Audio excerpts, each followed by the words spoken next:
बिस्मिल्लाहिर्रहमानिर्रहीम।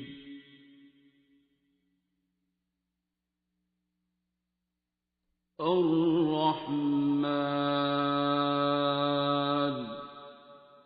काफ़ी अर्से से प्रॉब्लम है कि मुझे ना चीज़ें नज़र आती हैं, वो किसी भी भेस में होती हैं। आज से कोई 8-9 साल पहले की बात है कि मैं अपने रूम में सो रही थी तो एक अजीब सी मखलूक थी जिसने मेरे दोनों हाथों से उठाया, पूरे कमरे में चक्कर लगाया और इवन कि मेरी आंखें खुली थी, होश था। तो मैंने कलमा पढ़ना शुरू किया, आयतुल कुर्सी। उसने एज इट इज़ वहीं पे मुझे छोड़ दिया। वहीं पे फेंक दिया उसने या बेड पे? नहीं, उसी तरीके से मैं वापस उसी तरीके से लेट गई। गिरे नहीं मतलब, आप बेड पे? नहीं गिराया नहीं, उसी तरीके से हाथ पाँव मेरे उसी तरह ज़मीन पे लगे। फिर उसके बाद ये हुआ कि मुझे आवाज़ें आना शुरू हो गई, बहुत ज़्यादा आवाज़ें आती थी गुनगुनाने की, और फिर वैसे भी मुझे नज़र आना शुरू हो गई चीज़ें अजीब अजीब शक्लों की।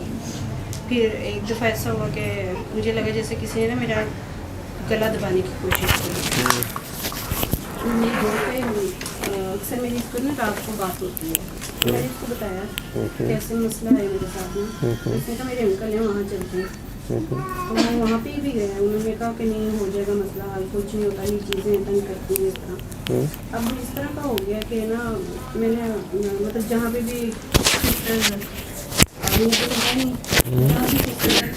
वो देखी थी तो उससे मजा उन लोगों को मेरी शक्ल में वो चीज़ें नजर आती हैं। उन लोगों को वो लोग भी कहते थे? जी, वो लोग भी कहते थे।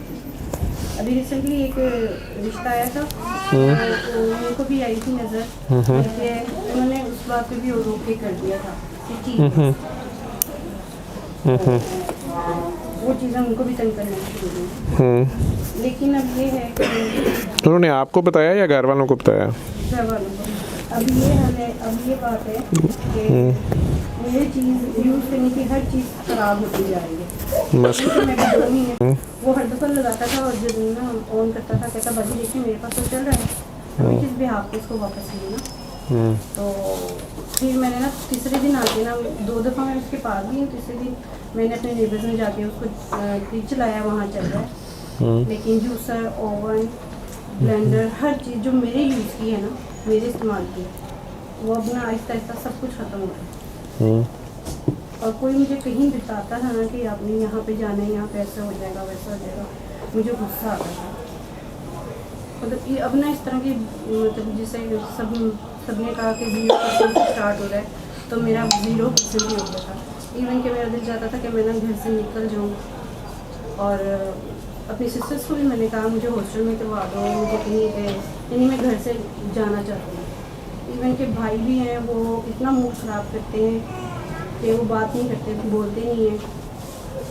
बिनोई हैं, बिनोइयों के साथ भी अलग ही है, वो बर्दाश्त नहीं करते। बस अब इस तरह का है कि घर में अगर मैं ज़रा सा भी बोलूँगी ना तो भाई फट पड़ेंगे जिसे बोलते हैं। तो ये सारी कंडीशन है। 8-9 साल से है? मैंने फर्स्ट टाइम तो 8-9 साल पहले ही ऐसे हुआ, लेकिन उसको मैंने इतना नहीं किया था। लेकिन अब तो जब ये स्टार्ट हुआ है तो आपको मुख्तलिफ़ चीज़ें नज़र आती थी और फिर आवाज़ें भी आना शुरू हो गई। अभी भी रात को ऐसा होता है, मैं 3-4 बज जाते हैं मुझे सोते सोते, मैं बिस्मिल्लाह का वो पढ़ती हूँ अपने पर। जिस दिन नहीं पढ़ूँ उस दिन ऐसा लगता है जैसे कोई शोकेस गिरा रहा है, कोई जैसे शीशा गिरने की आवाज़। और फिर आपको खुशबुएँ या बदबुएँ भी आई हैं? नहीं, इस तरह का कुछ नहीं हुआ। बदबू या खुशबू नहीं आई है? हाँ, और रात के 3 बजे के बाद ना ऐसा लगता है जैसे कोई गुनगुना रहा है। अपने आप को मैं वहाँ से खूब हटाती हूँ। जो आवाज़ें आती हैं गुनगुनाने की हैं, घंटियों की हैं या किस किस्म चीखों की हैं? गुनगुनाने की। और उसके अलावा आपकी अब जितनी इस्तेमाल की रोज़मर्रा इस्तेमाल की चीज़ें हैं, फॉर एग्जांपल इलेक्ट्रॉनिक्स की जो हैं, वो आप कह रही हैं ख़राब हो रही हैं। इवन कि मेरी सिस्टर ने मुझे एक्सरसाइजेज लेके दी काफ़ी सारी कि तुम्हें जिम जाना है, तुम घर में ही बैठ के करो। तो वो भी नहीं एज ए चीज़ रखी है, वो यूज़ नहीं है। यानी कि मैं किसी चीज़ और शादी भी नहीं हो रही, जहाँ भी करते हैं उन लोगों को भी चीज़ें नज़र आना शुरू हो जाती हैं या वो डर जाते हैं या वहाँ बात नहीं बनती है। रिसेंटली जो रिश्ता है वहाँ पे हम लोग खुद एग्री है करने के लिए, लेकिन अब उस आदमी ने खुद इनकार कर दिया। तो कितने बहन भाई हैं आप लोग? 6 बहन।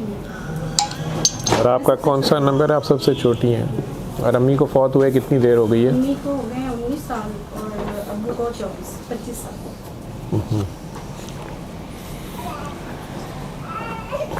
बाकी सब बहन भाइयों की शादियाँ हुई हुई हैं? नहीं, सिर्फ 2 सिस्टर्स की हुई हैं और दूसरी जो सिस्टर हैं वो कॉलेज में पढ़ाती हैं, तो उनके साथ भी इस तरह के मसले हैं कि वो डॉक्टर ने जवाब दे दिया उनको। ये सिस्टर है, इनकी शादी को 14 साल हो गए। आप अभी अपनी बात करें। और तो दोनों सिस्टर हैं वो भी परेशान हैं। वो ज़्यादा मेरी वजह से ज़्यादा सोते में डर भी जाती हैं, एकदम डर के आँख खुल जाती है, या नींद आती ही नहीं है, या बहुत ज़्यादा आती है? नींद आती ही नहीं है। बैठे बैठे दिल की धड़कन बहुत तेज़ हो जाती है, या एकदम से हार्ट बीट बहुत तेज़ हो जाती है, या एकदम से रोना बहुत आ जाता है, या बहुत गुस्सा आ जाता है? गुस्सा बहुत आता है। गुस्सा भी आता है।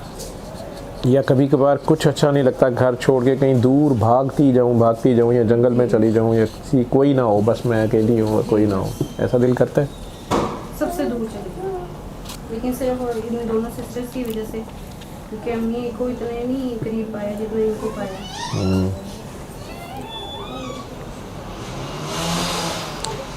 सर में दर्द लेफ्ट साइड पे इधर? ये मुझे आज ही अभी ही हुआ है कि मुझे दाईं तरफ से शुरू है सर का दर्द, और दाएं नहीं, ये बाएं तरफ है। ये सॉरी बाएं लेफ्ट साइड पे शुरू है और पूरे सर में फैल गया। और बायां कंधा या बाएं ये जगह सुबह खिंची होती है, जब सो के उठती हो तो बहुत ज़्यादा खिंचाव होता है? या लेफ्ट बाजू, लेफ्ट टांग, नहीं, इनमें दर्द, खिंचाव? साइड पे मतलब मैं बेल्ट लगाए बगैर नहीं चल सकती घर में ना, बेल्ट लगाए रखती हूँ। और बेल्ट कमर में लगाई रखती हैं? कमर में दर्द होती है? जी, कमर में दर्द होती है, और टखनों पे वजन नहीं डाला जाता, चला नहीं जाता, टखनों पे, घुटनों पे। और अभी मेरा रूट कनाल हो रहा है 2 दांतों का, यानी कि मैं प्रॉपर ही दर्द में हूँ। अभी कितनी एज है आपकी? मेरी 36। 9 सालों में आपने इलाज करवाया होगा ना? बहुत जगह में डॉक्टर्स के पास गए हैं?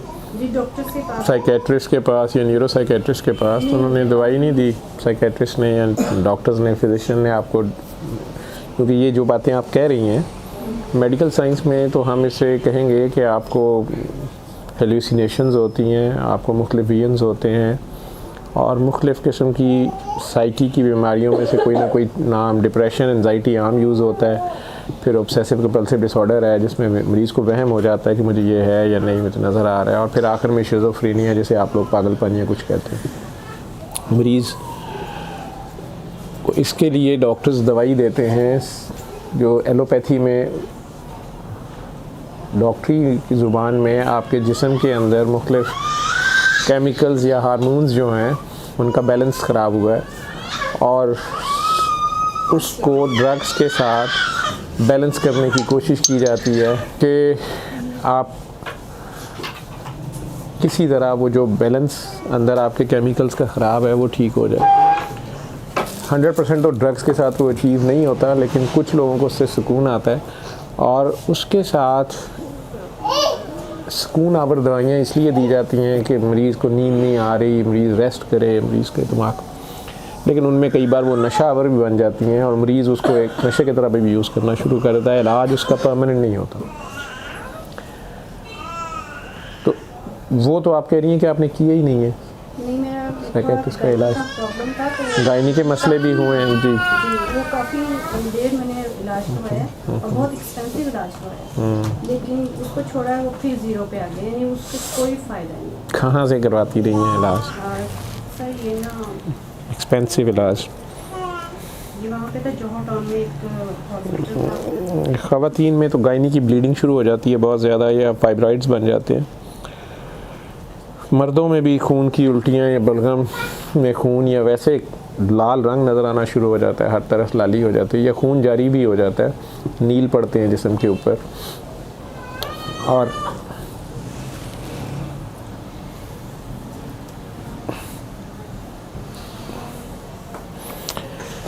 तो बाकी इलाज कहाँ से फिर करवाया आपने? आप कह रही मैंने बहुत रोशनी करवाई है। जैसे किसी ने बता दिया कोई बाबा जी कुछ इस तरह से, ऐसे बहुत से लोगों के पास गए। फिर उन सब ने क्या कहा? इनके ऊपर जादू है, काला जादू हो गया, या जिन भूत हैं? ये घर में चीज़ें आपकी काफ़ी मतलब पैसा भी बर्बाद हुआ, टाइम भी अब तो कोई कहे तो हम जाते नहीं सब ये भी होता है कि घर छोड़ दो, घर छोड़ दें, घर में चीज़ें हैं। मैंने कहा ना कि वो दिल करता है कि घर छोड़ के भागती जाऊँ, कोई जंगल में चली जाऊँ। मतलब बाबा जी मेरा भी कहते हैं कि घर छोड़ दें, आपके घर में काफ़ी प्रॉब्लम है, घर तो नहीं छोड़ा जा सकता।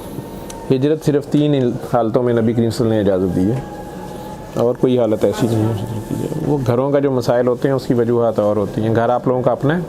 नहीं रेंट पे है। तो कब से रह रहे हैं वहाँ पे? ये 30-35 साल। अम्मी अब्बा भी वहीं रहते थे?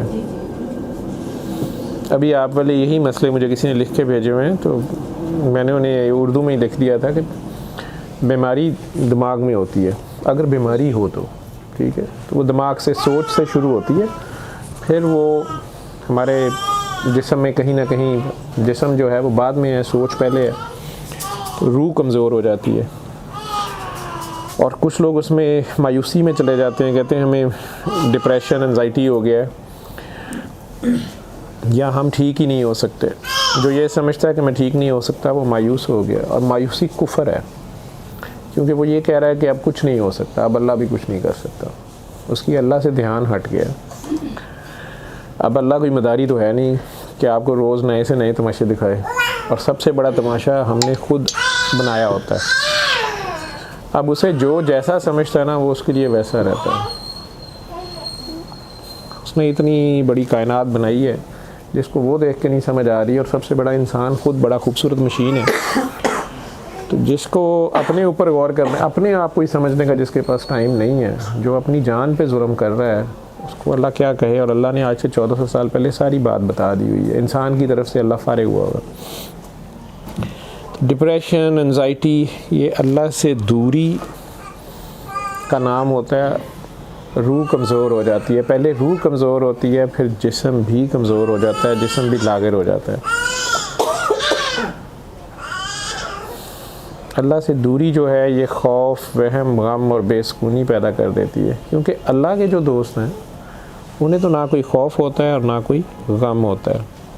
फ़ला खौफुन अलैहिम वला हुम यहज़नून, यही है ना कुरान में बार बार अल्लाह ने ये निशानी बताई है कि जो मेरे दोस्त होते हैं उन्हें ना कोई खौफ है और ना कोई उन्हें गम है, ना उन्हें एंजाइटी है और ना उन्हें डिप्रेशन है। हम इबादतें भी बहुत ज़्यादा कर रहे हैं। मैं बहुत ज़्यादा ये पेशेंट्स देख रहा हूँ, मेरे पास नेक इबादत गुज़ार लोग जो हैं एक मसले में बहुत ज़्यादा फंसे हुए आते हैं। उनकी इबादत की बहुत ज़्यादा कसरत होती है, इसीलिए इबादत की कसरत से मना किया गया। नबी करीम सल्लल्लाहु अलैहि वसल्लम को भी मना किया गया। अल्लाह ने कुरान में कहा है, नबी अपनी जान पर जुल्म मत कर, मैंने ये कलाम मशक्क़त के लिए नहीं उतारा। फिर सहाबा कराम में से कईयों ने कसमें खा ली कि मैं सारी ज़िंदगी शादी नहीं करूँगा। एक ने कसम खा ली मैं सारी ज़िंदगी सोऊंगा नहीं। एक ने कसम खा ली मैं सारी ज़िंदगी रोज़ा ही रखूँगा। सरकार दो आलम को जब पता चला तो उन्होंने सख्त नाराज़गी का इजहार किया, नाराज़ हुए और उनसे एक सवाल किया कि तुम मेरे से भी आगे जाओगे। वो उनकी बेटियां तो शादी करती नहीं और ख़ुद भी उन्होंने शादियां की हैं। रोज़ा ज़रूर रखा है, पीर का रखते थे एक्स्ट्रा रमज़ान के अलावा। अब अगर वो इमाम है, हमारे इमाम आगे 2 नफल पढ़ रहा है और मैं पीछे 100 नफल शुरू कर दूं, तो ये इबादत नहीं, गुस्ताखी है। जो नबी ने काम नहीं किया मैं उससे आगे ना बढ़ने की कोशिश करूं। अल्लाह का ज़्यादा सगा ना बने। अल्लाह मोहम्मद अरबी सल्लल्लाहु अलैहि वसल्लम का अल्लाह है, वो दरमियान में हमेशा रहेंगे।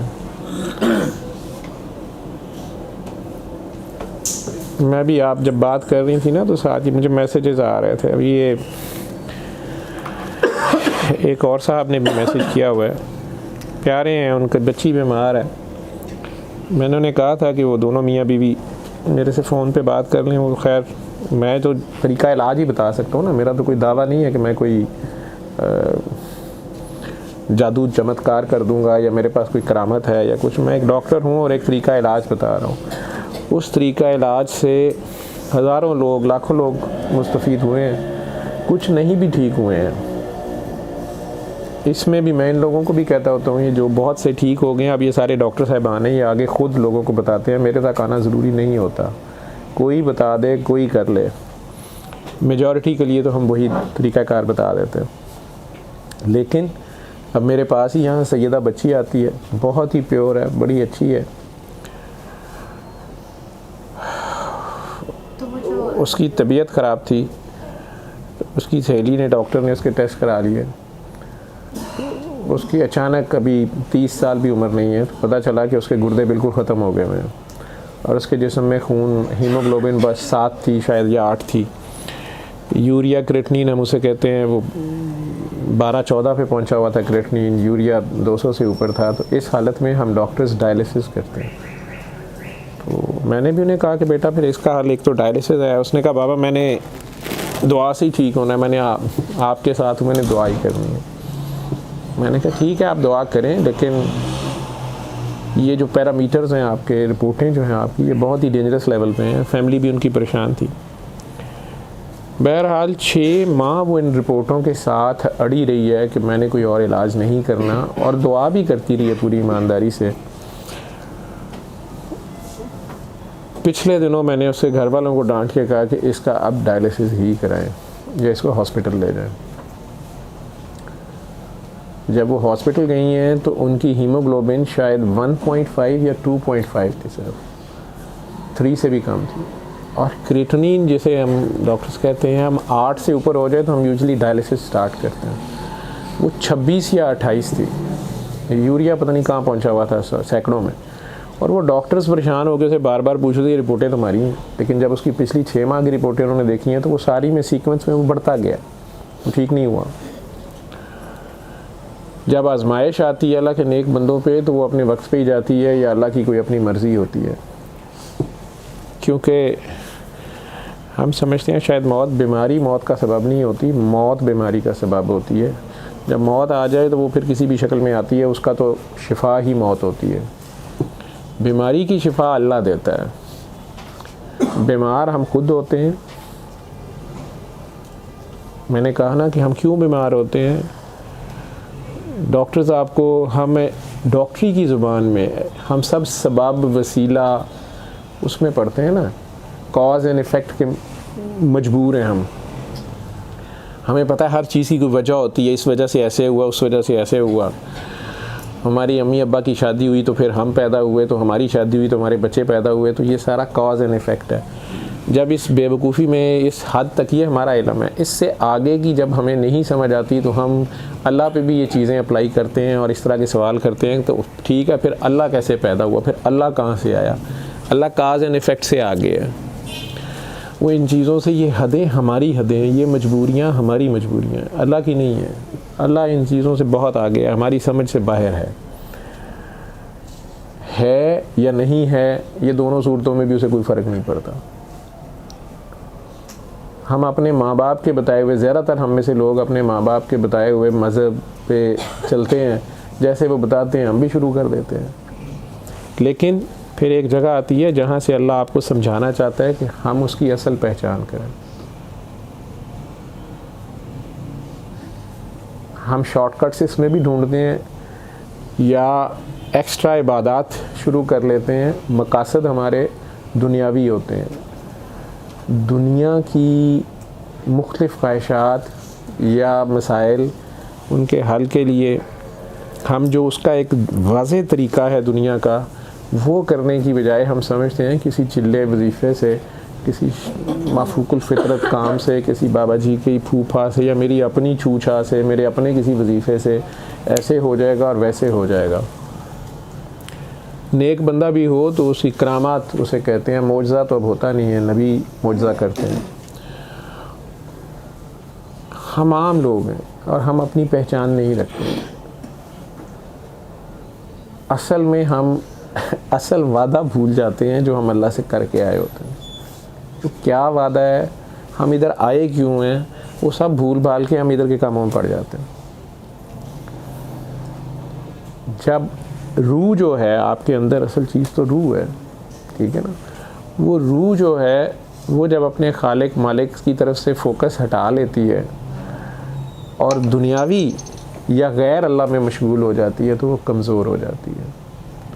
जब रूह कमज़ोर होती है, जैसे ये रोशनी है वैसे तो अब चारों तरफ है, लेकिन मेरी अगर सोर्स ऑफ एनर्जी ये है तो मेरा इसकी तरफ मुंह है तो मुझे ज़्यादा रोशनी आ रही है। लेकिन अगर मैं ही इसकी तरफ बैक कर लेता हूँ, रोशनी तो नज़र आ रही है लेकिन बहरहाल अब जिसका इधर मुंह है उसके ऊपर ज़्यादा रोशनी पड़ रही है, उनके चेहरे पे ज़्यादा पड़ रही है, मेरे कम पड़ रही है। अल्लाह तो हर तरफ है लेकिन उसकी पहचान की मुझे समझ नहीं है, तो जैसा मैं उसको समझता हूँ ना वो मेरे लिए वैसा ही रहता है। ठीक है, जब मैं ये समझता हूँ कि अब अल्लाह भी कुछ नहीं कर सकता तो कुछ भी नहीं होता, मुझे कोई ज़रूरत नहीं पड़ी बार बार मुझे कोई कारनामे करके दिखाए, क्योंकि ये मेरा टेस्ट चल रहा है, ये आजमाइश है। दुआएं मैंने खुद बड़ी मांगी होती हैं। हम लोग पहले यही नहीं समझते कि हम इस दुनिया में आए क्यों हैं, भेजा किसने है, क्यों भेजा है, ये कोई उसकी चाहत का हिस्सा है, उसकी कोई प्लानिंग का हिस्सा है। देखे ना, ये मोबाइल किसी ने तो बनाया, जिसने बनाया उसने किसी काम के लिए बनाया। तो ये मोबाइल साहब कहें कि मैंने वो काम नहीं करना, मैंने ये काम करना है, मैंने जूस पीना है, मैंने फूल खाना, तो इसको वो काम करना पड़ेगा जिसने बनाया। उसने अपने लिए बनाया, अपने काम के लिए बनाया ना, इंसान ने इसको अपनी ज़रूरत के लिए बनाया, तो इसको वो ड्यूटी देनी पड़ेगी। इसकी जो खुराक है वो इंसान का काम है। इसको मोबाइल की बैटरी भी चार्ज करनी पड़ेगी, इसमें सिम के पैसे भी डालने पड़ेंगे, सिम वालों को सिम के सिग्नल्स बहाल रखने के लिए भी काम करना पड़ेगा, बिजली वालों को बिजली प्रोवाइड करनी पड़ेगी। फिर जिन्होंने ये मोबाइल बनाया वो भी पीछे से कंपनी इसको अपडेट करती रहेगी। ये मुख्तलिफ महकमे तो अपना काम कर रहे हैं, लेकिन अगर ये असल काम ही ना करे, मेरी खिदमत का काम जो इसने करना है, तो ये किसी काम का नहीं है मेरे। तो हमें बनाने वाला कौन है? आप सारे कहेंगे अल्लाह, तो वो खुद कह रहा है एक तेरी चाहत है, एक मेरी चाहत है, होगा वो जो मेरी चाहत है। बस अगर मान लिया तूने उसको जो तेरी चाहत है तो मैं वो भी दे दूंगा तुझे जो तेरी चाहत है। लेकिन अगर तू ना माना उसको जो मेरी चाहत है तो मैं थका दूंगा तुझे उसमें जो तेरी चाहत है, और होगा फिर भी वही जो मेरी चाहत है। बड़े धड़ल्ले से वो अपना तारुफ करा रहा है। अब असल बात यह है कि रोज़े अलस्त उसे कहते हैं जब कहीं ये कायनात शुरू हुई। कुछ लोग तो वो है ना जो कहते हैं कि जी कोई अल्लाह नहीं है, कोई गॉड भगवान नहीं है, ये कायनात खुद ही बन गई है, जो भी उनकी थ्योरी है, उनके लिए तो ये बात है ही नहीं है, उनको तो मैं ये कह ही नहीं रहा। लेकिन जो लोग इस बात में यकीन या बिलीफ या जिनका ये सोच है, कम अज़ कम उन्हें नहीं भी किसी ने बताया लेकिन उनकी अपनी सोच या ख्याल है कि बहरहाल कोई खुदा है, कोई खालिक है, कोई मालिक है, कोई भगवान राम जो भी नाम रख लें, कोई है सही जिसने ये सब कुछ बनाया है और दिन रात का खेल चलाया है, और हम जैसों कई आ रहे हैं और कई जा रहे हैं और ये खेल चलता जा रहा है, तो कोई है, यही कहते हैं ना। उन लोगों को ये बात पता होनी चाहिए कि एक पहला दिन था, उसे रोज़े अलस्त कहते हैं, जब उसने ये सब कुछ बनाया। वो अकेला था। हम लोग इस कहानी को, हमें चूँकि नहीं पता, ना इसमें गौर करते हैं, और उसमें जब हमने वहाँ जो वादा किया था वो वादा जब हम भूल जाते हैं, पसे पुष्ट डाल देते हैं, तो उसके बाद हम खुद उस जिस चीज़ में भी फंस जाते हैं। क्यों?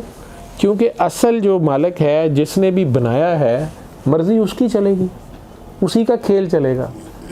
जिसने इतनी बड़ी जलेबी बनाई है, कभी गौर कीजिएगा ना कि ज़मीन जो है वो सूरज के गिर्द घूम रही है, सूरज जो है वो चांद जो है वो ज़मीन के गिर्द, ज़मीन जो है वो सूरज के गिर्द, सूरज जो है वो ज़मीन के भी गिर्द, और अपने आप के भी गिर्द मदार में भी घूम रहे हैं, और फिर उसके गिर्द ज़ोहल घूम रहा है, और कई और सियारे घूम रहे हैं, और वो पूरी गैलेक्सी किसी और गैलेक्सी के गिर्द भी घूम रही है, और वो गैलेक्सी किसी और, पता नहीं क्या जलेबी है ये।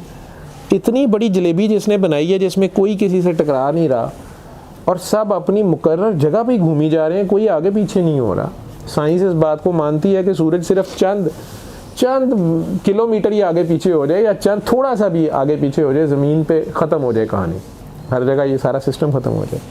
तो जिसने इतनी बड़ी जलेबी बनाई है, उसे हम चालाकी से जलेबियाँ खिलाएं तो वो खाता है? वो नहीं खाएगा, वो उल्टा आपको नई जलेबी में डाल देगा।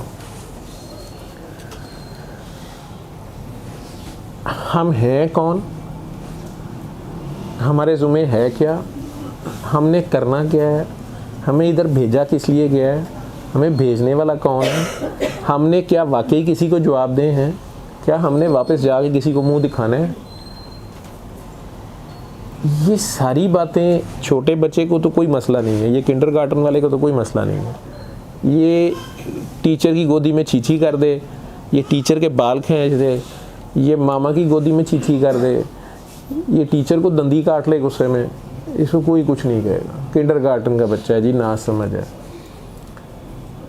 लेकिन पीएचडी का बच्चा पीएचडी का यूनिफॉर्म भी पहन ले और दावा भी हो कि हम पीएचडी के स्टूडेंट हैं, तो वो अगर टीचर को थप्पड़ मार दे या टीचर की गोदी में छीछी कर दे या टीचर के बाल खींच दे, उसकी तो फैंटी ठीक ठाक लग जाएगी।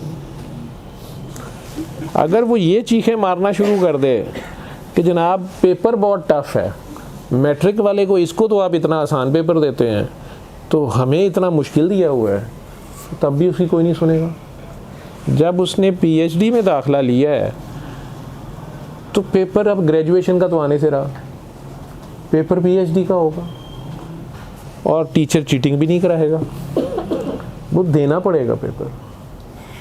तो जब अल्लाह की राह में चलने वाले भी, इबादत गुजार लोग भी, या अल्लाह के सो कॉल्ड आशिक भी, मैं कहता हूँ मजाजी आशिक भी, काके काकियों वाले आशिक भी, इश्क मजाजी वाले भी, इश्क में दावा हराम है। शरीयत के और इश्क के कवानीन एंटायर ऑपोजिट हैं, ये 180 डिग्रीज़ पे हैं।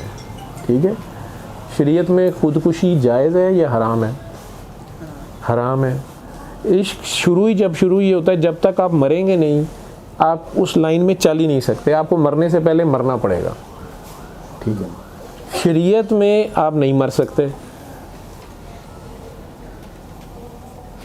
डॉक्टर भी जितने होते हैं ये आशिक ही होते हैं, ये पागल होते हैं, ये भी शरीयत के लगभग नहीं होते। ठीक है, इन पे भी शरीयत नहीं लगती। एक पीर साहब जो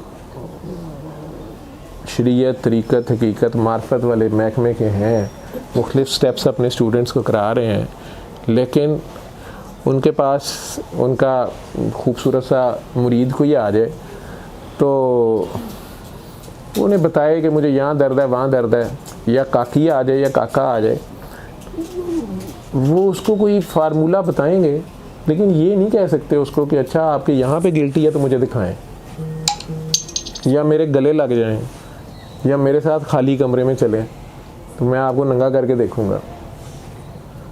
अब मेरी तो अल्लाह ताला ने अजीब ड्यूटी लगाई हुई है। मैं जवान बच्ची को बाप लाता है, जवान बहन को भाई लाता है, जवान बीवी को खामद लाता है,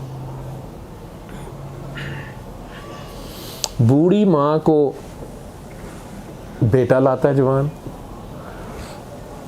अच्छा, उन्हें पता होता है, ये जब से मैं ये सूरह रहमान का बताना शुरू की, उससे पहले जब मैं पहले एक दौर मेरे पे गुजरा है, अल्लाह ने एक ऐसा दौर मेरे पे रहा है कि लोग, मैंने कहा ना कि जवान लड़की भी आती थी या बूढ़ी औरत भी आती थी, बेटा माँ को ला रहा है या खामन बीवी को ला रहा है या भाई बहन को ला रहा है, और उन्हें पता है कि मैं खाली कमरे में जो इन्हें लेके जा रहा हूँ मैं इन्हें नंगा करूँगा, ये बूढ़ी अम्मा जी की पिट्ठी में उंगली डाल दूँगा, या ये जवान लड़की की ब्रेस्ट छेड़ूंगा, या इनके प्राइवेट पार्ट्स में सारा हाथ लगाऊंगा, और 3-4 घंटे अंदर पता नहीं क्या करूंगा।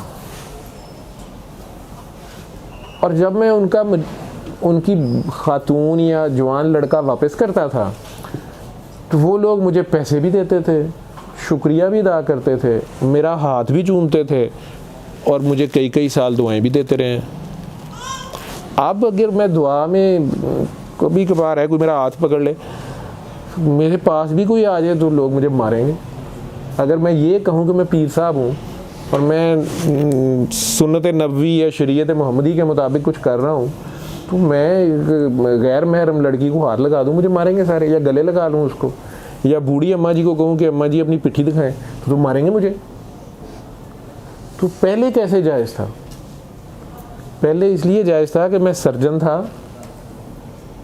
तो जवान लड़की की हार्ट सर्जरी करनी है तो मैंने तो उसको नंगा करना है, उसकी ब्रेस्ट सर्जरी करनी है तो मैंने करना है, बूढ़ी अम्मा जी को बवासीर की शिकायत है तो मैंने तो इंजेक्शन लगाना है वहाँ पे। खामद अपनी बीवी लाया है, डिलीवरी केस है, उसे पता है कि मैं इसको सारा देखूंगा, और पैसे भी मिलते हैं और हमें गुनाह भी नहीं होता। हाँ, अगर हमारी सोच में, नीयत में ज़रा सी खबासत आई, घर वालों को और मरीज़ को चाहे पता चले ना चले, वो जो आँखों की बेईमानी को भी जानता है वो साथ होता है। तो डॉक्टर, नर्स या तबीब की जो ड्यूटी है, अल्लाह का अपना नाम तबीब है, ये बड़ी ज़िम्मेदारी की ड्यूटी है। इसी तरह जो पीर साहबान हैं या जो शिफा खाने खुले हुए हैं, रूहानी शिफा खाने या सारे, उसमें कुछ लोग जिसकी जितनी समझ है वो उस हिसाब से चल रहा है। असली जाली मैं नहीं बात करता, जो गरजमंद है वो बेचारा दीवाना होता है, उसको जहाँ से पता चलता है वो उधर भाग पड़ता है, उसमें तो चला जाना आता है। ये है ना कि जब आगे हमने वो मतलब प्रपोजल पे यस किया तो सामने वाले मना कर दिया, उसने अब क्या किया? सुनती जाओ। 9 साल पुराना केस लेके आई हो ना, पूरा ऑपरेशन करना पड़ेगा मुझे, अकेला आपका थोड़ा करना है, मैंने कईयों का बीच में करना है।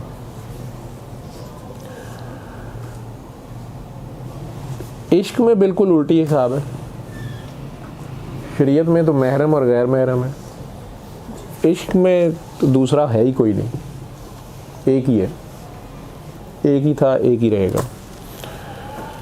बहरहाल जब तक दुई रहती है तो हवस रहती है, मजाजी हो या हकीकी हो, इश्क इश्क होता है। Coming back to the day one, तो अल्लाह कहता है मैं अकेला था, मैं खुद ही था, मैंने चाहा। क्या चाहा? किसकी चाहत है? अल्लाह की चाहत। मैंने चाहा मैं पहचाना जाऊं, तो मैंने 6 दिन और 7 रातों में, 6 दिन और 7 रातों में, रातें ज़्यादा हैं, 6 दिन और 7 रातों में ये कायनात बनाई, और एक दिन यहाँ के 1000 साल के बराबर है, और एक रात यहाँ के 1000 साल के बराबर है, तो तकरीबन ये 13,000 साल बने यहाँ के। ठीक, उसमें सूरज भी बना, मुख्तलिफ़ चीज़ें, नबी की सल्लल्लाहु अलैहि वसल्लम की बड़ी मशहूर हदीस है, मुख्तलिफ़ चीज़ें मुख्तलिफ़ दिनों पे बनाई गई। बहरहाल इस सारे टाइम में फ़रिश्ते भी बनाए गए, जिन भी बनाए गए, मटीरियल अल्लाह मियाँ ने कहाँ से लिया ये अब आप लोग सोचें, जब था ही खुदा, ठीक है ही वो खुद था, अब वो क्या कर रहा है ये उसकी शान है, हमारी समझ से तो बाहर है बात, ठीक है ना। उसने ये सीमेंट, बजरी, रेत कहाँ से ली जब पहले था ही खुदा, वो खुद ही है, तो वो मुख्तलिफ़ सिफ़ात से खुद जलवागर है। बहरहाल सूरज बन गया तो दिन रात का चक्कर भी शुरू हो गया, ठीक है। ये सब कुछ पहले वननेस में था, वननेस थी, ठीक है, सिर्फ एक था। अब बिग बैंग हो गया, ठा हो गया, जो भी हो गया, पुन हो गया, तो हर चीज़ धमाके से चीथड़े उड़े या टुकड़े बने। अब ये हादसा नहीं था, हादसा, एक्सीडेंट, आपने अपनी जितनी आप लोगों में मुख्तलिफ़ उम्र के लोग बैठे हैं, जितने हादसे हैं आपने देखे होंगे कि एक्सीडेंट या हादसा जब भी होता है वो तरतीब ठीक नहीं रखता या तरतीब को डिस्टर्ब कर देता है। एक्सीडेंट्स जितने होते हैं वो डिसऑर्डर क्रिएट करते हैं, वो ऑर्डर क्रिएट नहीं करते हैं, वो ऑर्डर में नहीं होते हैं। आप यहाँ हर चीज़ ब्यूटीफुल ऑर्डर में देख रहे हैं, सूरज, चाँद, हर चीज़ जैसे भी है, हर चीज़ एक मुकर्रर करदा अंदाजे के मुताबिक, वो लफ्ज़ यूज़ करता है अंदाज़ा, उसका अंदाज़ा, ठीक है, उसकी सोच। बहरहाल वो तो सब कुछ बन गया, या उसने बना लिया। पहले ज़मीन आग का गोला थी, फिर ये ठंडी हुई, इतनी ठंडी हुई कि राख होके बर्फ़ हो गई, बर्फ़ हो गई, आइस एज आ गई, फिर ये बर्फ़ पिघलना शुरू हुई तो समुंदर बनने शुरू हुए। समुद्रों के अंदर एक कोई अमीबा पैदा होना शुरू हुआ, 1 सेल, एल्गी, फंगाई, अगर आप साइंस पढ़ेंगे। फिर वो 1 सेल के 2 सेल मल्टी सेलुलर जानवर बने, बड़ा छोटे को खा जाता था, ठीक है। एक की खुराक दूसरे में रखी थी, हम सब एक दूसरे के नमूने मिलना था। दुनिया में, कायनात में कोई चीज़ फालतू नहीं है, कोई चीज़ बेफ़ायदा नहीं है। जिन्हें आप हराम कहते हैं, चाहे वो सूअर हो और चाहे वो शराब हो, बहरहाल उसमें भी कुछ फ़ायदे हैं। इसी तरह जिन चीज़ों को आप हलाल या बहुत बड़ा पाक समझते हैं, उनसे भी नुकसान हो सकता है, लेकिन उनमें खैर ज़्यादा है। लेकिन ये खैर और शर का बैलेंस, ये अल्लाह की अपनी मर्ज़ी है। दिन और रात, रोशनी और अंधेरा, अच्छा और बुरा, ये सब उसका अपना खेल है। ये खेल शुरू हो गया तो जिन भी थे, सारी ही चीज़ें थीं। हर चीज़ को दूसरी अपने से बड़ी आने वाली चीज़ की सुपरमेसी को मानना पड़ा, क्योंकि वो उसी की खिदमत के लिए थी। आखिरकार जिन, फरिश्ते, इनके साथ, इनकी मौजूदगी में जो बाकी निबातात, जमादात, जो कुछ भी है, तो अल्लाह ने मट्टी का एक बुत बनाना शुरू किया, जिसका फरिश्तों ने अल्लाह से पूछा कि ये क्या है, ये कौन है। अल्लाह ने कहा कि ये आदम होगा और ये ज़मीन पर हुक्मरान होगा, ये ज़मीन पर हुक्मरान होगा। ये अल्लाह का फ़ैसला पहले से है। आदम और हवा ने अभी कोई गलती नहीं की है। ये अल्लाह अपने इल्म से जानता है या उसकी मर्ज़ी का पहले से ये हिस्सा है कि ये ज़मीन पे हुक्मरान होगा। जिस पर फरिश्तों ने कहा कि जी ये तो फलां वाली मिट्टी है, ये तो जिन्हों पंजाबी च कहते हो चीकनी मिट्टी है, या गारे वाली मिट्टी है जिहदे जो धुआं उठन दिया होंदा है, ये नापाक जगह की है। तो आप, उन्होंने, ये तो फसाद पैदा करेगा, ये फसादी मिट्टी है। अल्लाह ने कहा तुम वो नहीं जानते जो मैं जानता हूँ, क्योंकि फसाद, अच्छी बुरी, फरिश्ते उतना ही जानते हैं जो अल्लाह ने उन्हें बताया है। हमारे माँ बाप ने कह दिया ये गिलास है, पैदा होते से तो हम इसे गिलास कह रहे हैं। अगर बचपन से हमें बताया जाता है ये प्लेट है, तो हमने इसे प्लेट ही कहना था। किंडरगार्टन के बच्चे को टीचर बता देती है कि ये लार्ज है, ये स्मॉल है। अब उसी बच्चे को एक PhD का स्टूडेंट बाहर ले जाए रात के वक्त, 14वीं की रात को, और उसे कहे कि बताओ चांद लार्ज है या स्टार्स लार्ज हैं, या स्मॉल कौन सा है और लार्ज कौन सा है, तो वो बच्चा फ़ौरन कहेगा कि ये जो चांद है ये लार्ज है और स्टार्स जो हैं वो स्मॉल हैं। अब PhD वाला लाख उसके साथ खपता रहे कि नहीं नहीं नहीं, स्टार्स बहुत लार्ज हैं और मून तो बहुत स्मॉल है, तो वो कभी नहीं मानेगा, क्योंकि उसकी टीचर ने बताया ये स्मॉल है, ये लार्ज है, वो तो इसी को मानेगा। हाँ, जब वो बड़ा होगा कहीं तो उसे समझ आ जाएगी कि ओहो चांद तो बहुत करीब है, स्टार्स बहुत दूर हैं, और जब अगर वो टेलीस्कोप से देखता है तो उसे पता चलेगा ये तो बहुत बड़े बड़े हैं और ये बहुत छोटा है। उससे पहले अगर वो बहस करते रहेंगे और अपनी मैं में फंसे रहेंगे, जैसे हम सब अपनी मैं में फंस जाते हैं, तो ये 2 फ़िरके बन जाएंगे, लड़ाई होती रहेगी, मसला नहीं हल होगा। वो बच्चा नहीं मानेगा, क्योंकि वो अपनी टीचर को मानता है, अपने अब्बा को मानता है, अपनी अम्मा को मानता है, उन्होंने कह दिया तो बस कह दिया। तो फरिश्तों का इल्म उतना ही इल्म था जितना उनको अल्लाह ने दिया था। अब ये सब करने के बाद वो कहानी, आप सब ने, मुसलमान हो आप लोग या इब्राहिमिक फेथ के लोग बैठे हुए हो, क्रिश्चियन या मुस्लिम, सारे कुरान या बाइबल में यही पढ़ते हैं कि जी अल्लाह ने उसके बाद सबको बुलाया और कहा कि अब ये आदम तुम सबसे बेहतर है, तुम सब में टॉप में, इसको सजदा करो, इसकी बात मानो, इसके ऑर्डर्स मानो, ये अब बॉस है और तुम सब लोग इसके अंडर हो, तो इसको सजदा करो।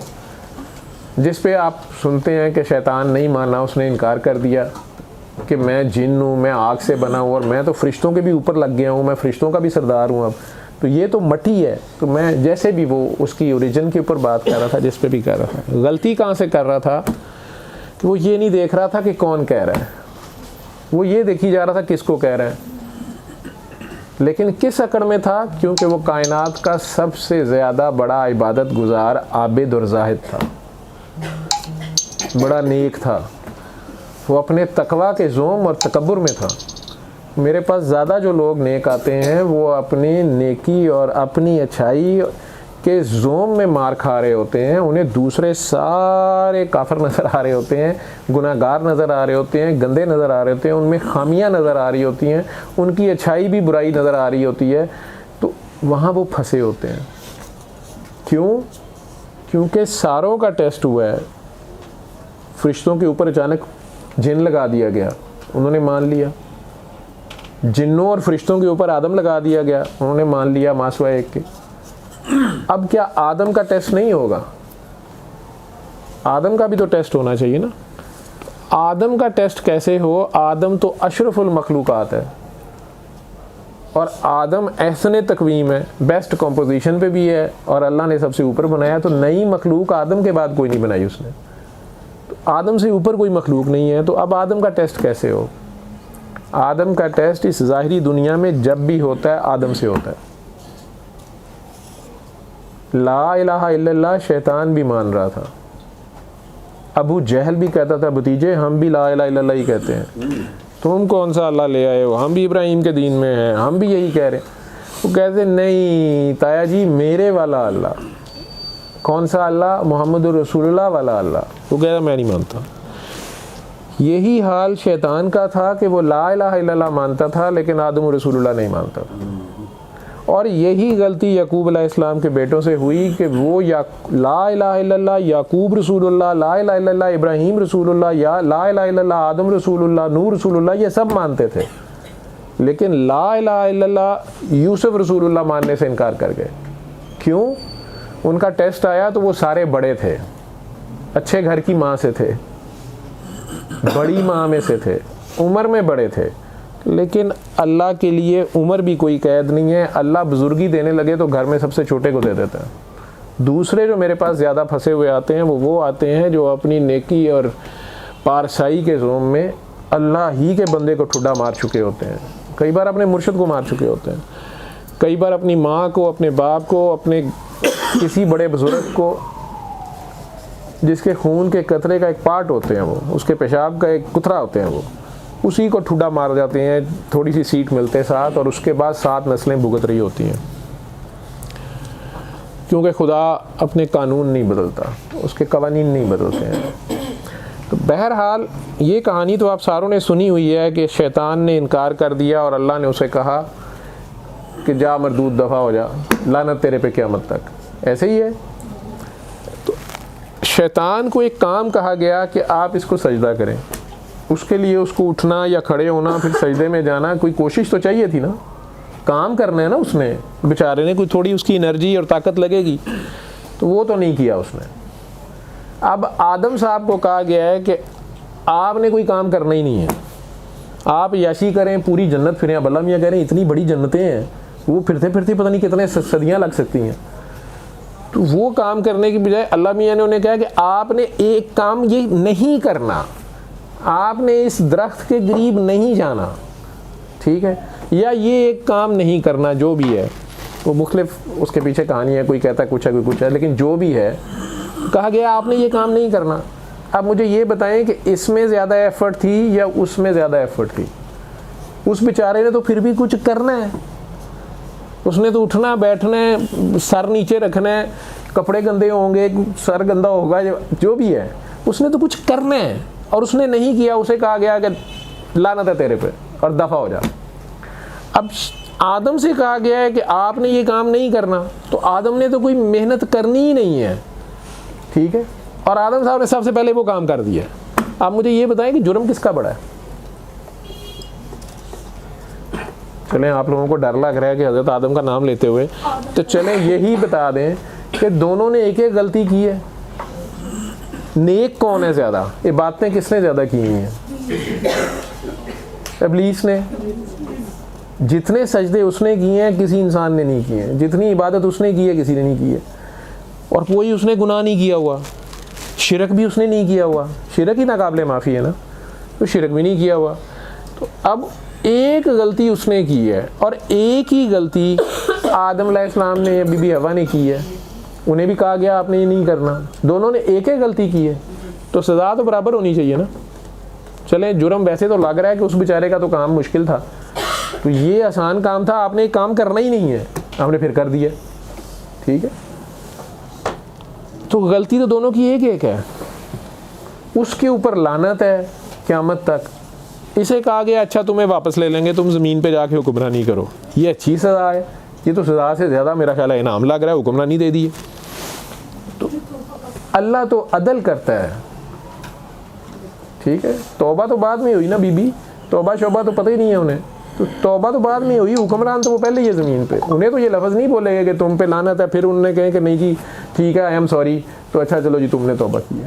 तो फ़र्क क्यों है इसमें? ये फ़र्क अगर आदम में हो तो जुलेखा नबी पा जाती है, और अगर ये ना हो तो फिर लानती हो जाता है इंसान भी। फिर असफला साफलीन का दर्जा भी अशरफुल मखलूक़ात के आती है। फिर एहसन तकवीम जो है वो असफला साफलीन पे भी जा सकते हैं साहब। वो क्या है? ऐसा अल्लाह तो कम अज़ कम अल्लाह तो अदल करता है, करम करता है, फजल करता है, जुल्म नहीं करता। तो ये जो फ़र्क नज़र आ रहा है इसमें आप लोगों ने कभी गौर किया है कि ऐसा क्यों है? ऊपर से कहता मैं 70 माओं से ज़्यादा प्यार करता हूँ, जो कानी वंड माँ कर दी है कभी? जितनी माएँ यहाँ बैठी हुई हैं वो अपने बच्चों में कोई तखसीस करती हैं कि एक बच्चे को ज़्यादा चीज़ें दें, दूसरे को कम दें, एक को बुरा जाने, एक को अच्छा जाने? ये क्या है? ये इसलिए है कि अल्लाह दो चांस हर एक को कम अज़ कम देता है एक ही केस में। अल्लाह ने शैतान से पूछा है सबसे ज़्यादा,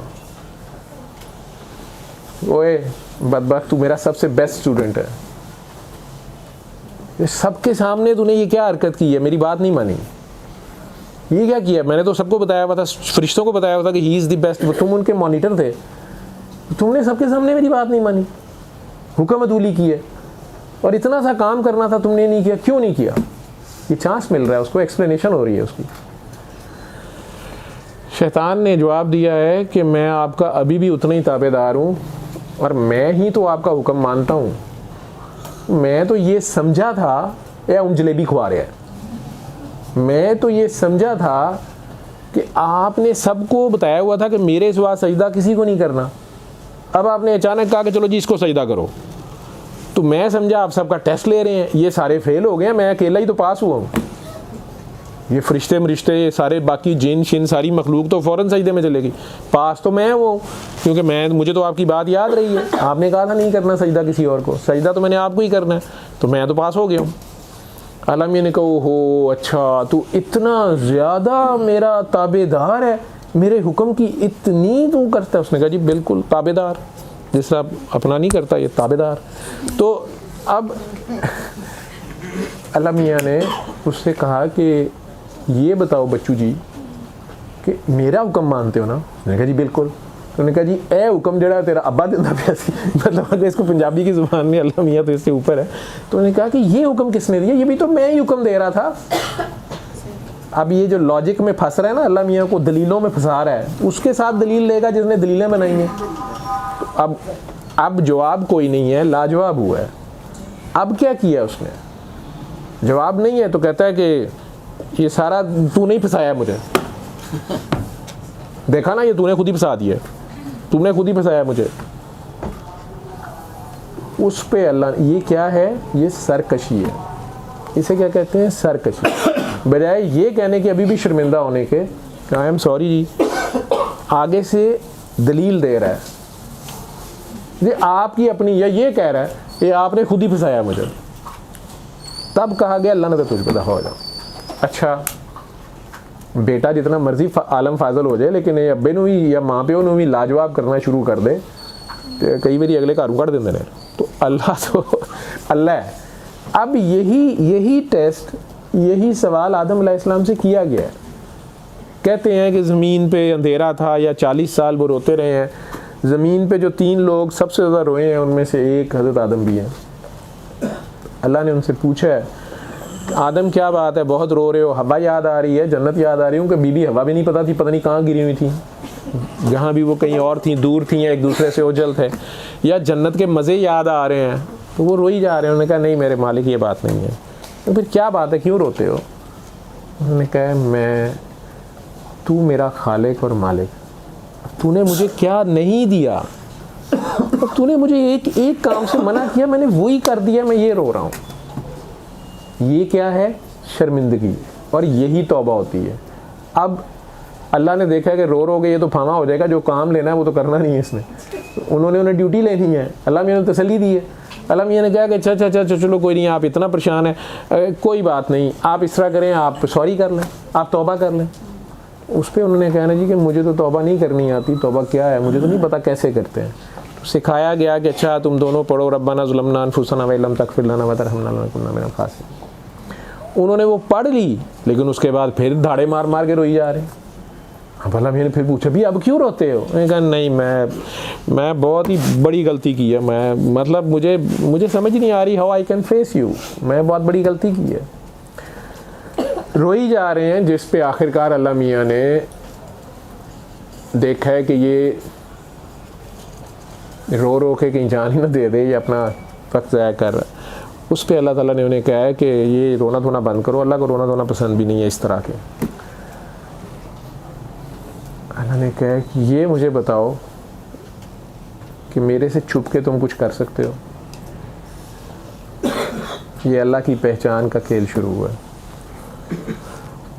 मेरे से छुपा जा सकता है? उन्होंने कहा नहीं। तो फिर जहाँ भी तुम लोगों ने जो कुछ भी किया मैं वहीं था। कहा जी वहीं थे, आप वहीं होंगे। मेरी मर्ज़ी के ख़िलाफ़ कायनात में एक तिनका हिल सकता है, पत्ता हिल सकता है, कुछ भी हो सकता है? उन्होंने कहा नहीं। हर चीज़ पे मैं कादिर हूँ? उन्होंने कहा जी बिल्कुल आप कादिर हैं। मेरी मर्ज़ी के सिवा कुछ भी हो सकता है? उन्होंने कहा नहीं। तो फिर ये काम तुमने किया या मैंने करवाया? तो आदम अलैहिस्सलाम चुप। अल्लाह ने दोबारा पूछा कि यार बोलते नहीं हो? ये मेरी मर्ज़ी से हुआ है, मेरी मौजूदगी में हुआ है, मेरे सामने हुआ है, मैं हर चीज़ रोकने के या करने के कादिर हूँ, मैं रोक सकता था। ये सारा कुछ मेरी मर्ज़ी नहीं थी तो ये तुम कर सकते थे। तो असल फ़ाइले हकीकी, असल कर सकने वाला, असल करने वाला कौन होता है? उन्होंने कहा जी आप होते हैं। तो उन्होंने कहा फिर ये किसने किया? तो वो फिर चुप थे। शैतान ने क्या कहा था? तुम नहीं फंसाया मुझे। आदम अलैहिस्सलाम चुप है। तो तीसरी बार अल्लाह ताला ने ज़रा जलाल में पूछा है कि तू बोलता नहीं, बताओ कि ये किसकी मर्ज़ी से हुआ है? मेरी मर्ज़ी से हुआ है, मैंने करवाया या तुमने खुद ही कर लिया है? बोलो। आदम अलैहिस्सलाम का जवाब है कि बात तो ऐसे ही है, बात तो ऐसे ही है। तो कहते तुम कहते नहीं? उन्होंने मुझे कहते हुए हया आती है। तो सरकशी की ज़िद हया है, तकवा हया को कहते हैं। इस हया पे अल्लाह ताला ने और इस सरकशी के फ़र्क पे उसे कहा है कि तुम पे लानत है, और इसे कहा है कि अच्छा अब एक ख़ास वक्त तक, एक वक्त मुकर्ररा तक यहाँ पर ड्यूटी करो, तुम इस ज़मीन पे हुक्मरान हो, और एक वक्त आएगा मैं तुम्हें वापस ले जाऊँगा जन्नत। मतलब आपको सज़ाए मौत ख़त्म हो गई है, लेकिन उम्र कैद फ़िलहाल हो गई है। अब आपकी सज़ा में तख़सीस हो गई है, आप उम्र कैद के बाद आप फिर आज़ाद होंगे, तो फ़िलहाल आप जेल में रहें। तो अब ये जेल है जिसको हम लोग समझ लेते हैं कि ये हमारे अब्बा जी की जागीर है और हमने यहीं रहना है, और यहीं पे लड़ना मरना शुरू हो जाते हैं हर चीज़ के ऊपर मैं। इससे भी पहले सब रूहों को इकट्ठा करके उसने सवाल किया है। अल्लाह सामने है, मन रब्बकुम, तुम्हारा रब कौन है? जिसे पहला दिन कहते हो, तुम्हारा रब कौन है? अल्लाह और रब में क्या फ़र्क होता है?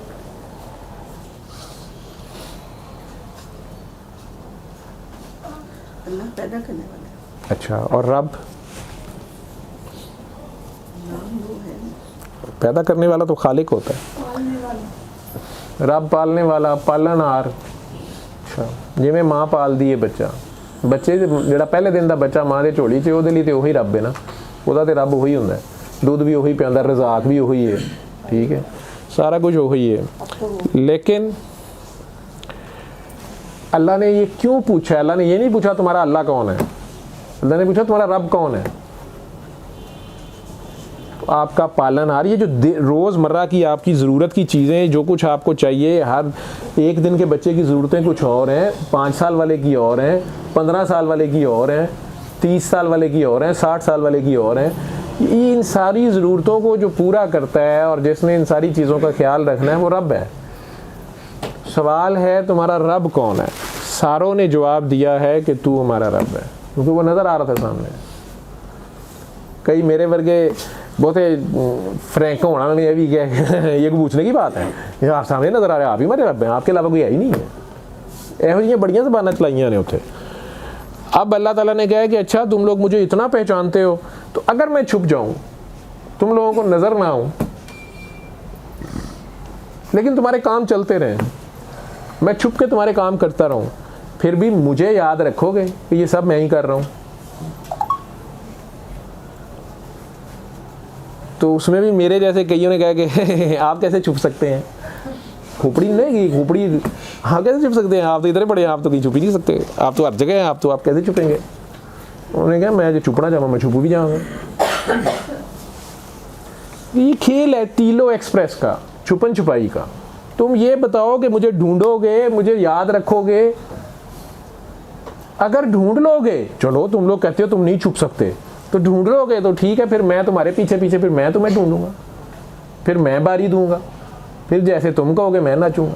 लेकिन ये वादा करो कि याद रखोगे और ढूंढोगे। जिस तरह हम बचपन में गर्मियों की छुट्टियां होती थी तो अपने गांव जाते थे।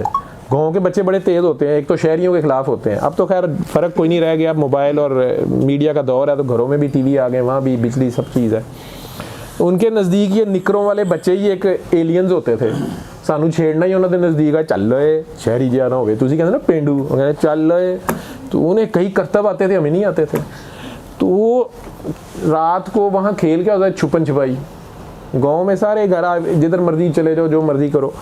तो शुरू के 1-2 दिन तो हम खूब खपते थे शहरीए, क्योंकि उन्होंने मीठी साढ़े ते पा के पुगण पगान च भी रल जाते सन। मीठी साढ़े ते पा के उन्हें आपे घर सौन टुर जाना, तो असीं उत्थे लभदे रहना।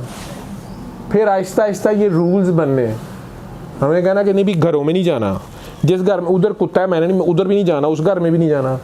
इन्हों ने बूहे ते मज्जां बनियां ने, इधर भी नहीं जाना, टक्कर मार दियां ने। उन्होंने मज्जां कुछ नहीं सन कहते, ढग्गे कुछ नहीं सन कहते, बैल कुछ नहीं कहते।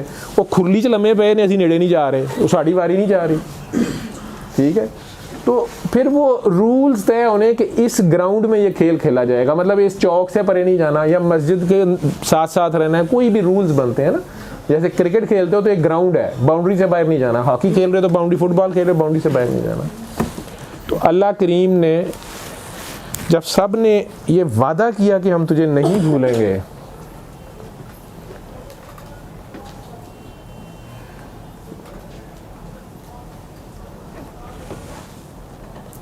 तो ये खेल शुरू किया था। वहाँ आप दोनों भी थी और ये सवाल पूछा था उसने, हम सब थे वहाँ पे। ये सवाल पूछा था उसने एक बहुत मुश्किल चढ़ने का रास्ता या पहाड़ दिखाया, एक आसमान जितना ऊंचा पहाड़, सबसे ऊंचा पहाड़ आसमान है ना, चढ़ा नहीं जाता। तो उसने कहा एक तो चढ़ाई का रास्ता है, बहुत मुश्किल रास्ता है, इसमें भी कहीं मैं छुपा हुआ हूँगा, गिरने नहीं देता मैं तुम्हें। अगर तुम ध्यान मेरी तरफ रखोगे ना, तुम्हारे काम मैं करता जाऊँगा, लेकिन मैं छुपा रहूँगा, ढूंढ लोगे तो ढूंढ लोगे, भूलना ना। अगर चढ़ते चढ़ते चढ़ते चढ़ते ये पहाड़, आसमान जितना ऊंचा पहाड़, इधर भी आ जाओगे ना, तो एक तो ऊपर बड़ा खूबसूरत बाग है, उसका नाम जन्नत है, इरम है, फिरदौस है। एक तो वो नाम में मिलेगी, मैं भी उधर ही हूँगा। ना भी मिला, थक भी गए तो मैं साथ साथ ही हूँगा। लेकिन देखना रास्ते में कुछ दरख्त भी होते हैं पहाड़ पे, कुछ चट्टानें होती हैं, कुछ पत्थर होते हैं, सूरज भी उत्ते ही नज़र आता है। कभी इनू ना पूजी जाओ ना, मैनू याद रखियो, किसी होर ना पूजन लग पे हो।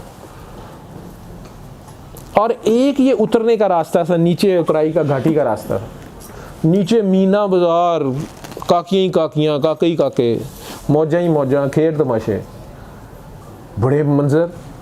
तो उसने कहा ये दुनिया है, उसमें नीचे उतरना भी बड़ा आसान था। उसने कहा इधर भी मैं हूँगा, इधर भी मैं साथ दूंगा, मैं छुपाऊंगा, लेकिन भूल ना जाना इधर डिस्ट्रैक्शंस ज़्यादा हैं, देख लियो, मैं इशारे देंगा, हिंट्स दूंगा, मैं आप लोगों को इशारे दूंगा, इतना मुश्किल नहीं छुपूंगा कि तुम ढूंढ ना सको। बीच बीच में इशारे होंगे। तुम कुल्फ़ी खाओगे ना तो उसके अंदर जो तीला होगा ना वो अलफ की सूरत ही होगा। तीला सुट दोगे तो फिर ध्यान ते करियो कि कुल्फ़ी बनाई किन्ने, आई कित्थों है, याद ते करियो ना कि इनू खाण दी किन्ने तौफीक दी है। तो वो कुल्फ़ी वाली रेडी तो थले भी किते मैं ही होवांगा, लेकिन है ना समझो कि नहीं मेरे तो 5 रुपये की खाधी है, मेरे 5 रुपये ने कुल्फ़ी दी है। तो याद रखोगे इस मीना बाज़ार में कहीं खो ना जाना। उत्थे करीना कपूर, कटरीना कैफ, जेनिफर कॉनले, पता नहीं कौन कौन। तो 90% ने, तो अल्लाह ने ये पूछा था कि मांगो क्या मांगते हो, ये सबको पूछा गया था, मांगो क्या मांगते हो, किधर किधर से खेल शुरू करें। मुझे ढूंढ लोगे, मुझे याद रखोगे अपने रब को, तो चलो खेल शुरू करते हैं। मांगो क्या मांगते हो। 90% ने दुनिया मांगी थी, और अल्लाह ने वार्न किया था कि ये ध्यान करना, ये ढलवान तो बड़ी तेज़ी से जाओगे, नीचे उतरना बड़ा आसान होता है। ये खेल तमाशे भी हैं, इसमें औलादें भी होंगी, इसमें बेटे भी होंगे, बहुत बड़े बड़े महल भी होंगे, बड़ा कुछ होगा, शान शौकत होगी, कुर्सियाँ होंगी, हुकूमतें आएंगी, लेकिन ज़्यादा स्पीड पे ना जाना। इसके बिल्कुल एंड के ऊपर एक दरिया है जो आग का दरिया है, उसका नाम दोज़ख है, उसमें ना गिर जाना कहीं। ज़्यादा स्पीड से इसके पीछे ना भागना, ये उससे तेज़ भागेगी आगे। दुनिया के पीछे भागोगे ना जॉगर पहन के और आगे भागेगी। तो इसका नाम दुनिया है, इस चढ़ाई के रास्ते का नाम आखिरत है, ये आखिर पे जाके इसके ऊपर एक बाग है। अब ये सब बताने के बाद अल्लाह ताला ने सबसे कहा था, जैसे आप सारे खड़े हैं, बैठे हैं, मांगो क्या मांगते हो, किधर से शुरू करें। तो 90% ने दुनिया मांगी थी। अल्लाह खुद कह रहा था ना मांगो क्या मांगते हो। 90% ने दुनिया मांगी थी और कहा था हम तुम्हें याद रखेंगे, हम नहीं भूलते, लेकिन ये बड़ी ज़बरदस्त है।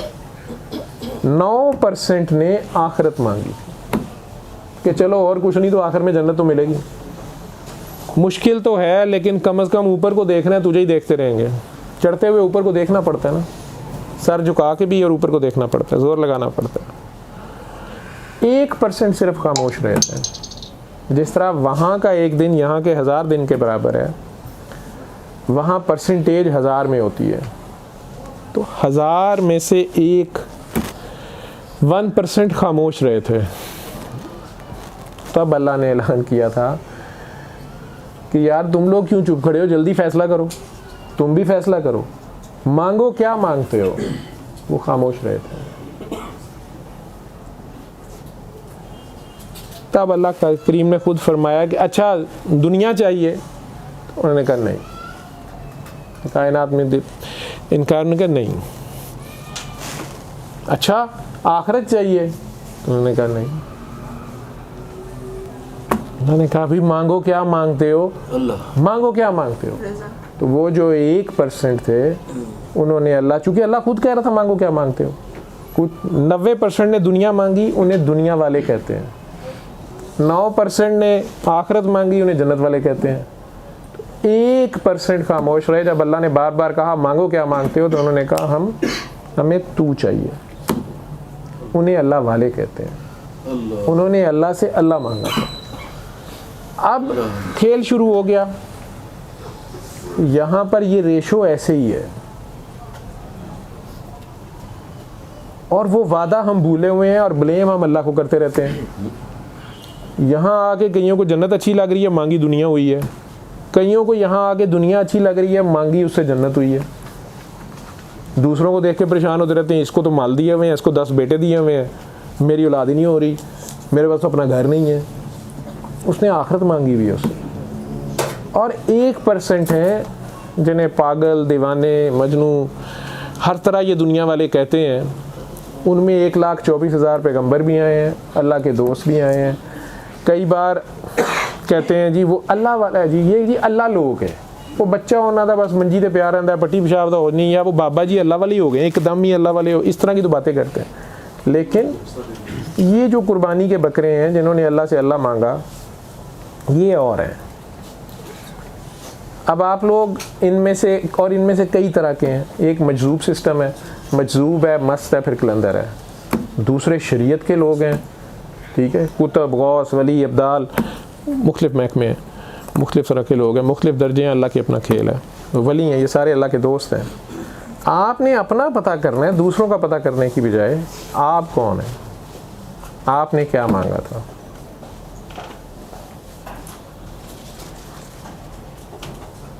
आप आज क्या मांगते हैं? अगर अभी भी अल्लाह, मैं कहता हूँ 7वें आसमान पे आया हुआ, बिल्कुल नीचे आया हुआ और कह रहा है मांगो, क्या मांगते हो, तो अभी भी बहुत कम है जो अल्लाह मांगते हैं। ज़्यादातर दुनिया मांगते हैं, बेटा हो जाए, बेटी हो जाए, शादी हो जाए, नोट आ जाए, वोट आ जाए, बोट आ जाए, कोट आ जाए, और सिर्फ 1%, 1000 में से एक है जो अल्लाह से अल्लाह मांगते हैं। फिर इश्क में दावा हराम है, दावा आ जाए तो टेस्ट आ जाता है, ठीक। इसमें पहले ये देखें कि आप खुद कौन है, अपना फ़ैसला करें, अपने आप को पहचानें और अपने आप से प्यार करें, अपनी जानों पे जुल्म ना करें। एक उसका फिक्स्ड बताया हुआ खेल है। इबादात में भी मैं, कई लोग मुझे कहते हैं आप तस्बीहें मना कर देते हैं, पढ़ाइयाँ मना कर देते हैं। ये साहब ने भी जो मैसेज आपके बैठे हुए किया है, उन्होंने मुझे लिखा हुआ है, उनकी बच्ची बीमार थी, तो कुछ पहले उन्होंने मेरे से सवाल पूछे, तो मैंने उन्हें, कोई वीडियो मेरी देखी, उन्होंने कहा मुझे जवाब मिल गया है। लेकिन अब उन्होंने अचानक मुझे ये मैसेज भेजा है, अस्सलाम वालेकुम sir, I saw a dream last month about Baba ji, your Baba ji, I was not sure if I should share it. Last month me and my wife did the therapy for 1 another week, but my daughter didn't cured. In dream I was in a mosque and later in some shrine, seeing people, different people, and thinking about them कि ये सारे fraud हैं। Then I see the shrine keeper, मज़ार का कोई खादम था, उसने मुझे कहा you didn't get what you want. I said yes. He said go home, get 12 kg fish and distribute in the poor people and give its reward to Sahib Mizar. I said I don't have money. He said okay, go home, I will send you fish, you can distribute it. I was surprised at his kindness. I said who is this Sahib Mizar? Is he काकियाँ वाली सरकार? He said yes, but don't say like that. It is not an appropriate name for him. He is Karkhana-e-Noor. Then I see his grave and saw that from the bottom there is a link directly going to the tomb, to the shrine of Prophet Muhammad sallallahu alaihi wasallam in Masjid Nabawi, and I get to know that this person is getting his noor from Prophet Muhammad, peace be upon him. When I made a glance at Prophet Muhammad sallallahu alaihi wasallam's shrine, weeping takes me over and I woke up. By the way, I am student of Professor Ahmed Rafiq Akhtar Saab. I have been doing tasbihat suggested by him since more than 6 years. नीचे उन्होंने उनकी अलामात की website share की हुई है।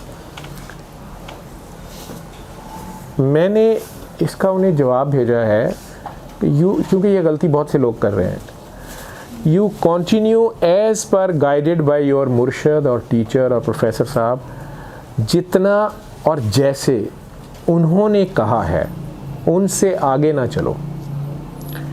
पानी के साथ 3 बार अल्लाह वाली दुआ मेरी तरफ से आपके लिए तोहफ़ा है, वो आप करते रहें और मखलूक़ खुदा से बेगरज़ प्यार करते रहें।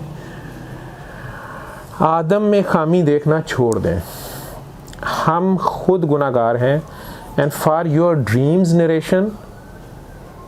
narrate it to the professor साहब and seek guidance from him. Allah Allah Allah Allah करीम। इस पर उन्होंने मुझे लिखा जी thanks a lot for your kind response and advices. तो मैं इन्हें फॉलो करने की कोशिश करूँगा और आपका टाइम देने का बहुत शुक्रिया। नाम नहीं मैं उनका ले रहा। साथ उन्होंने लिखा क्योंकि उनकी बच्ची बचपन से पैदाइशी बीमार है 3-4 साल से और वो ठीक नहीं हो रही। तो मेरे दिल में अल्लाह के लिए कुछ ज़्यादा खलूस नहीं है, चूँकि मैंने लिखा कि आप पूरे खलूस और प्यार से अल्लाह को पुकारें। आपने ही ज़्यादा और ना ही ज़्यादा प्यार है मुझे अपने नफ्स से प्यार है। बड़े प्यार से उन्होंने ये बात लिखी। तो मैंने उन्हें लिखा जी कि और साथ लिखा कि thanks a lot for your दुआ, I suddenly felt relieved, felt like a lot of burden removed from my mind and heart and feeling light, relieved and happy. ये जो बैत करनी है, मैं तो बैत लेता देता नहीं हूँ, ना मेरा ऐसा कोई दावा है, ना मैं कोई ऐसा कोई शख्सियत हूँ, ना ऐसी मेरी कोई अल्लाह माफ़ करे कोई नेकी और पारसाई है। जब आप बैत कर लेते हैं तो आपका मुर्शद आपका उलुल अमर होता है, फिर अल्लाह और नबी के बाद उलुल अमर की अताअत लाज़म होती है और वो एक ही होता है। तो फिर उसके बाद इधर उधर नहीं जाते, ना ही जो मर्ज़ी हो जाए किसी और के पीछे भागते हैं।